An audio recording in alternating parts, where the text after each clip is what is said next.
Well, good afternoon, everyone. This is Keith with Positively Osceola. Another one of our Positively Osceolas in the Loop live today. A great day, informational day. Really looking forward to this discussion. I think you'll be glad to be able to check in and hear the content today. Certainly something not everybody really is aware of. These are just really great facts. If you live in Osceola County, if you live around Osceola County, we get to go right to the source today. And that is going to be because today's guest is the chairman of the Osceola County Board of County Commissioners, Mr. Brandon Arrington. And how are you doing, sir? Good, sir. How you doing today, Keith? Thanks for having me. It's a good day. Good day. Always great. You know, I know we say it every time we speak, but it's really great that you take the time to speak to us. You got a lot going on. And so we appreciate the actual data coming from the source in the county. Trust me, I appreciate getting out the opportunity to tell everybody a little bit of what's happened for Osceola County at the moment. It's super. I think we should probably run it. We got some folks coming in so we can make it official. Good for you? All right, let's do it. Let's do it.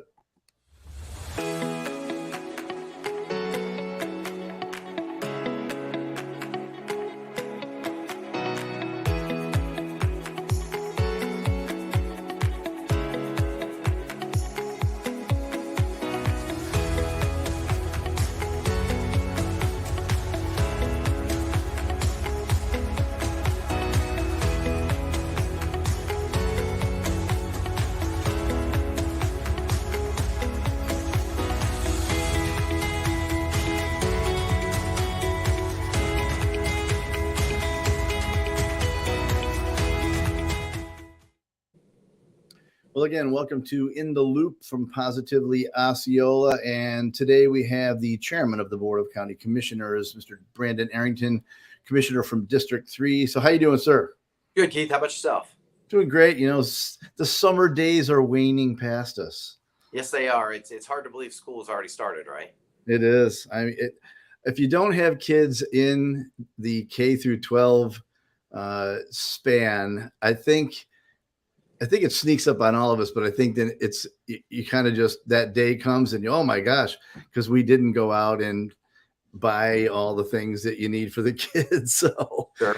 Didn't have to do the initial drive your kid to the school on the first day of school either. Yeah, which a lot of folks like to do.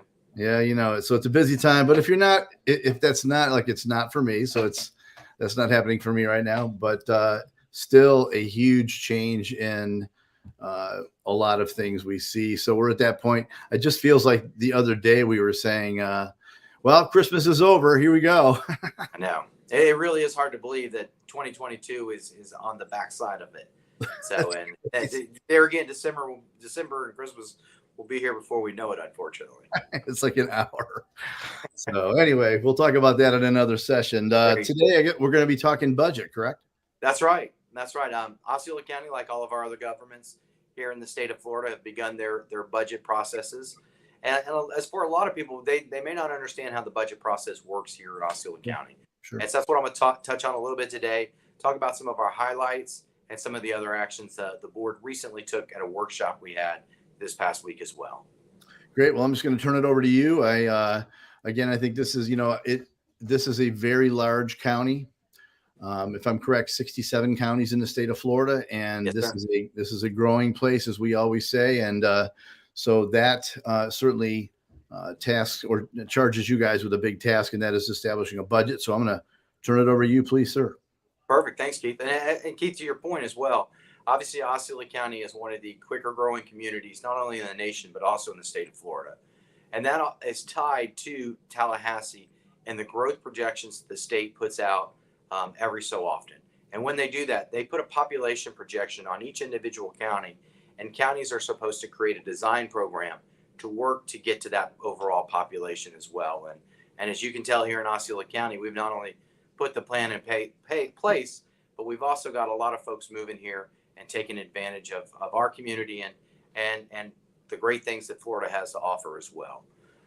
This year, we've started our budget. Like most years, our budget usually starts, the budget process, I should say, starts in about March or April. And that's with our county manager working with all the different department heads here in the county on their needs and requests for next year's funding. And so he sits down with every individual department and goes through line by line what opportunities might be able to be created in savings and what opportunities are going to be needed for additional costs, and whether that's new employees or equipment as well. It's something we take into consideration. After they've done that for a couple of months, then they bring the recommended budget to the county commission, which we had our first budget workshop. Goodness, it's probably been almost a month now. And at that same time, our constitutional officers have also submitted their budgets to the county commission that have to be approved as part of the process. Individuals like the tax collector, we have no authority necessarily over their overall budget. And I say that specifically from the final number, because that's set through state statutes and also the proportionate of funding and that's created through the operations they provide as well. But we do work with the sheriff, the clerk of the court, our supervisor of elections, and property appraiser. And we thank them for the great process we've had over the years. This past year, we did see about a 10% increase in the sheriff's budget, which is about a $9 million budget. So we're continuing to work with them to see if there's ways we can scale back some of that request while still providing all the money that's needed to provide public safety here in Osceola County. On public safety as well, we're going to be adding about 31 new firefighters to help staff 2 new fire stations that will be created in this upcoming budget as well. And so we're very fortunate to be expanding those stations to keep up with the growth we have here in our community. Osceola County put a plan in place about a decade ago to actually work on developing a long-range plan for our fire stations and our firefighters. A lot of folks don't realize our fire department went from a volunteer fire department to a professional fire department overnight back in the late 90s. And we've been working on playing catch up, modernizing not only the equipment our firefighters have, but also those specific stations. Because a lot of those stations in the past have been what folks will call a Quonset hut, or a temporary building that has served as a station. And now this commission has a design that we use and implement at all the stations throughout the county to help cut down on costs and also create a level of efficiency between those stations for ease of use for each of the firefighters. So a lot of big improvements in public safety going to be coming your way. And I do believe the sheriff's request not only was about vehicles and other things, but also looking to put more deputies on the streets as well. So you'll see a big increase there in our public safety. And one of the things I wish I would have gotten to you, Keith, in time was that Osceola County takes an illustration of what your tax dollar looks like and what percentage of your tax dollar goes to different programs throughout Osceola County. And it's always a great example to use because you'll get to see about 75% or 75 cents of every dollar you provide to taxes go to your public safety. And whether that's our sheriff budget, our jail, or our fire and EMS, it's all included in that. So you can tell that that's a big chunk of our funding is right from the get-go, goes right out the door to public safety. And so then we work with the rest of those funds to begin to continue to move projects forward.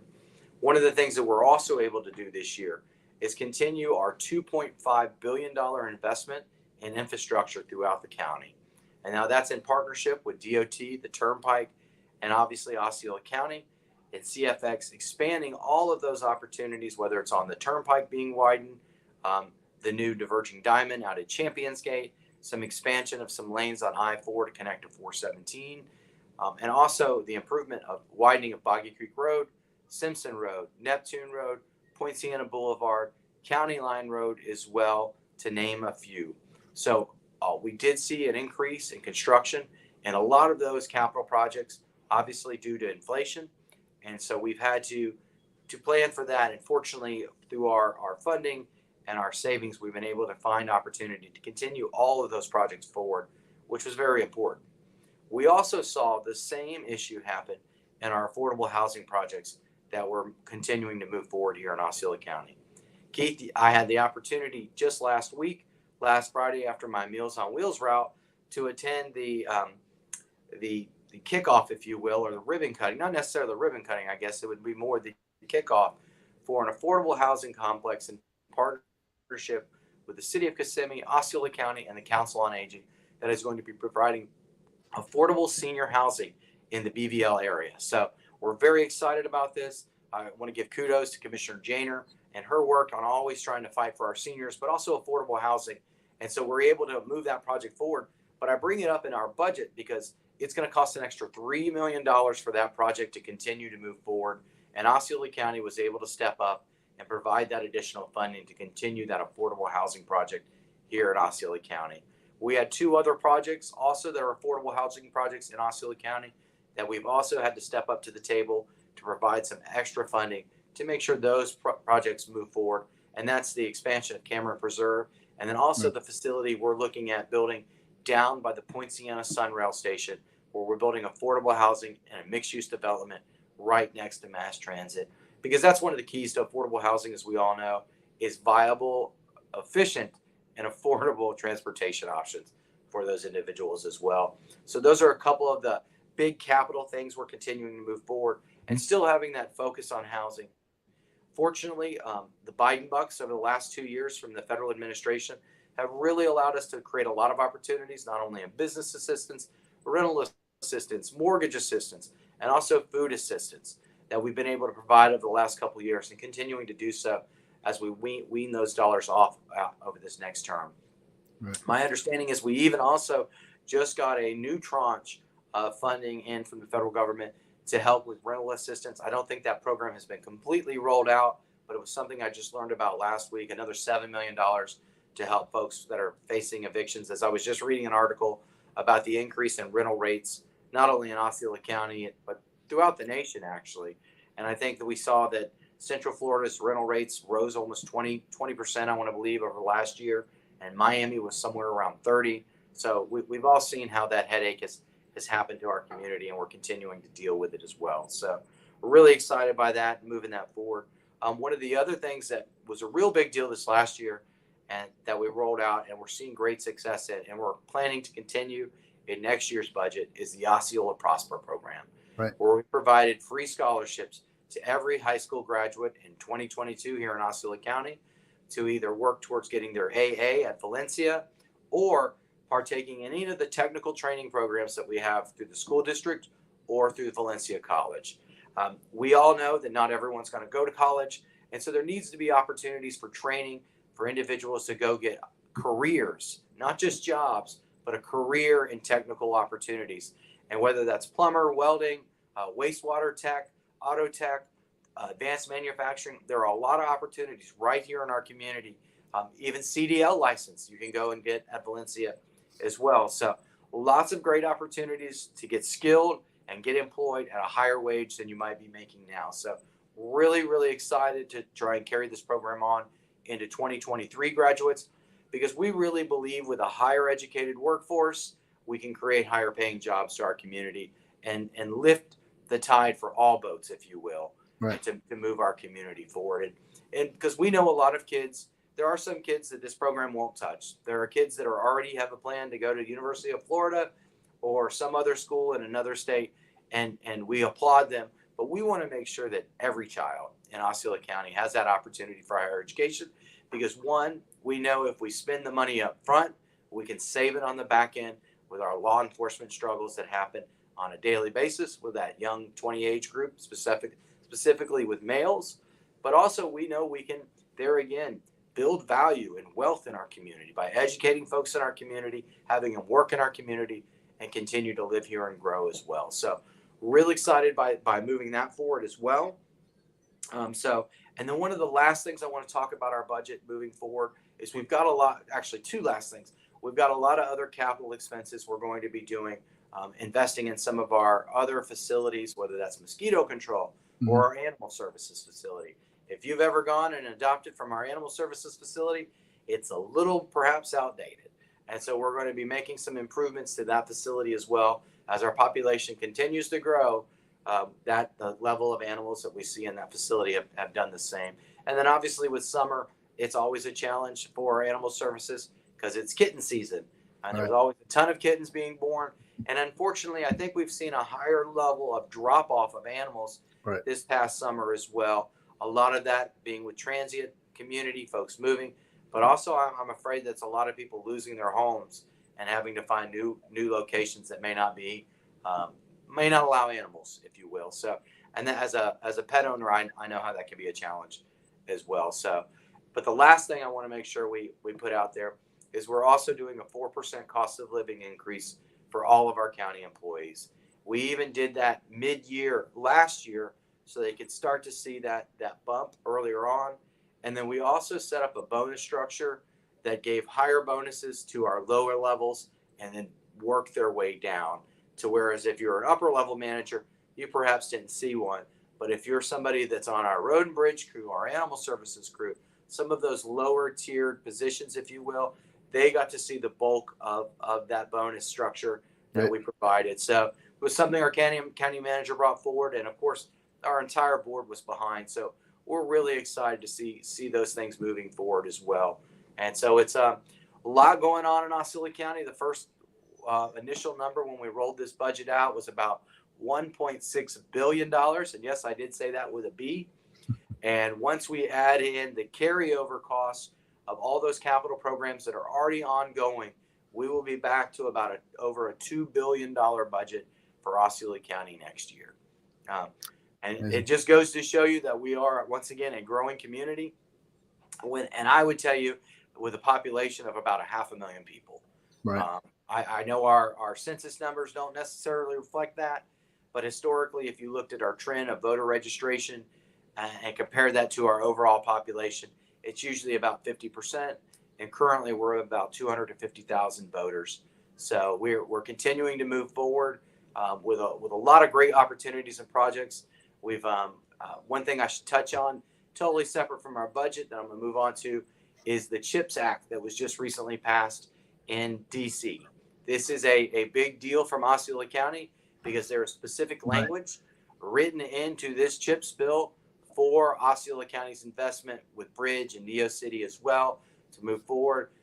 At the signing the other day, it was great to see Congressman Soto there on the White House lawn, as well as one of our friends from Skywater that's here in Osceola County. So we are very excited about what the federal government has done with the CHIPS Act and investing in chips and the manufacturing and creation of those in the United States, not only from what it'll do for our economy, but also what it does for the safety and security of the United States in a myriad of things. And whether that's defense or whether that's electric, the utilities, or even our roadways, chips are a part of all of our daily lives. And the more we can get made here and that are secure here in the United States, the better off we're going to be. So a lot of amazing stuff happening, Keith. I hope I didn't ramble too long. That was great. But a lot of good things happening here in Osceola County right now. Yeah, without the chips and the sensors, we wouldn't be sitting here having a discussion remotely right now. Right at all. Yeah, well, our county manager's not in the building right now because he's over at Neo City with Senator Rubio, who was in today as well. So there's a lot of movement, and it's somebody keeps telling. I had somebody tell us, "Boy, you guys sure got lucky, with the need for chips here in our with the nation." And I had to remind them, no, this was a very well thought out plan, looking at what the needs of evolving industries were, what we're able to accomplish in Central Florida, given our ecosystem of space, research, and technology. And so that's why we made the investment and built the infrastructure and put it in place for the evolution of what this looks like here in the United States.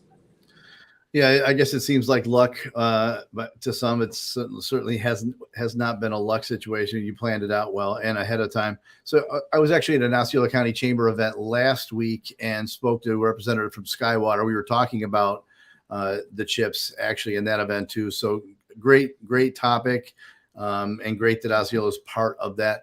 I was glad you mentioned the constitutional officers and how that plays into the budget for sure. When you talk public safety, you can't talk public safety not talking about obviously the Osceola County Sheriff's Office, but also and certainly made to be more complex based on COVID. How does the education component play in from the school district? How does that play into the whole budget process as well? Is it similar to the constitutional officers bringing their budget to you and then you go from there? No, Keith, for the school district, it's entirely different. They are their own authority. And if you look at your tax bill, there is an entire separate category for our school district, which is about half of your overall tax bill. We're about the other half. So the school district is completely on their own on how they decide to allocate their funds. But from our standpoint, we're a little different in Osceola County and how much we've helped our education partners throughout the years. And I say that again this year because I believe we're allocating about another 3.2 million towards school resource officers to our school district. And I think we are maybe one of the, if not the only county in the state of Florida that does it that way, where we actually allocate the funding in order to our sheriff's office to help do that. And obviously the city of Kissimmee and the city of St. Cloud work with their two agencies as well to do that. So it's a unique thing. And then here again, Osceola County is stepping forward not only to provide scholarships for all of our future high school seniors, which is there again, I believe we're the only one in the state of Florida, if not the nation, that does that as well. But we also just stepped up again, and I say we, the county commission, and just provided another $2.5 million for Liberty High School to create an advanced manufacturing facility on site. This is something the principal had reached out to me a while back when we continue to talk about how we can lift education for those kids down there, because unfortunately Liberty High School tends to be a forgotten school. I think from a community standpoint, I'm sure the school district doesn't feel that way, but from a community standpoint, and I think a lot of times when they get showcased, it's unfortunately for something negative. And so I worked with that principal over a little bit of time and tried to find a way that we could create a program that's specific to those students that's really going to give them a leg up on creating wealth and opportunities in getting new jobs. So very excited once again that Osceola County stepped up to provide that funding in order to create that lab, provide the components to make it happen. And the school district is obviously going to be paying for the instructor and then carrying those carrying costs as we move forward. But we as a commission we've done a lot for education, because we once again, we believe investing in our citizens as a workforce is the best way to move the needle for economic development here in Osceola County. Yeah, I think that, that makes common sense, right? I mean, I know it's not part of your budget per se, as you said, but I don't know how we have a community that's evolving, growing, progressing if we're not involved in the education component within the whole process of what you look at in a vision sense, right? I don't know how you do that otherwise. And I remember, and we may have talked about this briefly at one point, but I remember years ago when there were no pipelines per se in place, and I remember going to an event, and you may have been there. It was at OHP, and they were talking about different pipelines, whether that be, I know they were talking about the construction one is a great one. Totally. Yeah. That one came up, certainly the education pipeline. And so what you just talked about with supporting Liberty, that is a pipeline. Yeah, it is. That's exactly right. And those kids have a lower attendance for post-secondary education, even though we've moved Valencia and that's helped raise that needle. That area has still seen that. So why not create a program that's specific, that's going to allow those kids not only to be able to graduate high school and either expand that skill or get right to work on a good quality paying career. Excellent. Well, we could probably talk another hour. I was going to get into the tourism area a little bit, but that's certainly no question that is bouncing back in a big way. They had a record-breaking June once again. Sure. Orange and Osceola County both, and I think we are 8 straight months of record months, if I'm remembering correctly, which is unbelievable. When people talk inflation and high gas prices, I look around our community and all those tourists don't seem to be impacted by it. Right. And that's what we have to remember. That's a lot of domestic travel that we have currently, because a lot of the international still hasn't kicked in. Right. So, I mean, it's great to see. I'm glad to see our hotel industry and our short-term rentals and our parks and our restaurants. If you drive out west, it's busy. I was at in Celebration last weekend, and it was slammed. All the restaurants, all the bars, everything out on West 192 is pretty busy right now. And so obviously it's a little tougher for us when it comes to congestion and traffic with all these lovely people coming to our community. But at the same time, it's really helping move the needle and getting a lot of those industries that fell off during COVID back on track, if you will. Yeah, big time. So obviously the tourism industry, or the tourists themselves, are not just tourists. They are wise tourists, as they have picked the Sunshine State and then the finest county in the state being Osceola, of course. You bet. And I would tell you, Keith, a lot of it has to do with our short-term rental opportunities. Yep. Folks have, especially with COVID too, how you travel and where you stay and the comfort of a Airbnb as opposed to being in a hotel is sometimes better for families. Right. That way you've got your own private pool and your own private kitchen as opposed to being in a hotel and sharing all those resources. But everything's different for everybody and what you may like. But we have seen it happening, and I can't wait to see what happens when the international travel market kicks in and really starts to move the needle here. Just look at our airport and the number of flights that are coming and going on a daily basis, and some of the new destinations they've even added to that airport as well. So a lot of great things. Obviously, Osceola County in Central Florida is a wonderful place to be, or all these folks wouldn't keep moving here and keep visiting us as well. Agreed.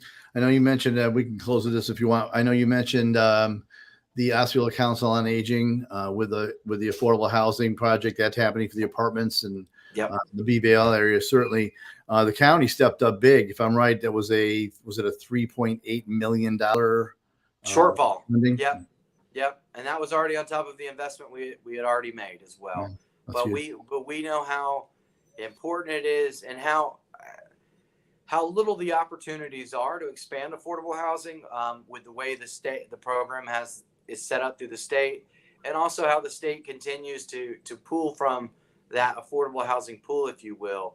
Right. This year they didn't pull from it, but they just changed the cap on how much could actually go into it, which doesn't necessarily help us get the backlog going. So we're thankful to Council on Aging, the City of Kissimmee, all of our partners, and we've been able, I believe it's almost 1,000 affordable housing units the county has partnered with to create in the last 8 years.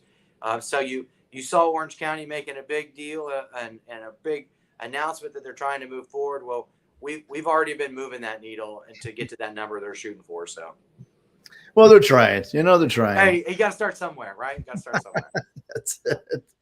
All right. Well, unless you got something else you want to share, we can push that to the next week. I do appreciate you, certainly County Manager Don Fisher, his team, all the staff over there, and all the county commissioners working together to get these things done. COVID has certainly complicated everything, but it surely shows the resilience in the leadership in the county big time. So we appreciate that. Thank you. We've got a great staff and a good board over here that really has the eye on the ball on what the future of Osceola County is going to look like and what we need to address. And I tell you what, next week when we chat, or next time we chat, make sure I talk to you a little bit about the standards that we've looked at creating for new residential development, and also our discussion on industrial opportunities in Osceola County and how we've got to work on creating some more of those and some of the decisions we made to do just that. Super. Great topic. There was some great content on that recently, obviously. So that sounds timely. Appreciate it very much. Okay. Well, again, we thank you for taking the time to speak to us today. Great discussion, sir. Thank you, Keith. Y'all have a great day now. You as well. Again, this is Keith with Positively Osceola, along with the chairman of the Osceola County Board of County Commissioners. That would be Brandon Arrington, the county commissioner for District 3, together making a positive difference in and around Osceola County.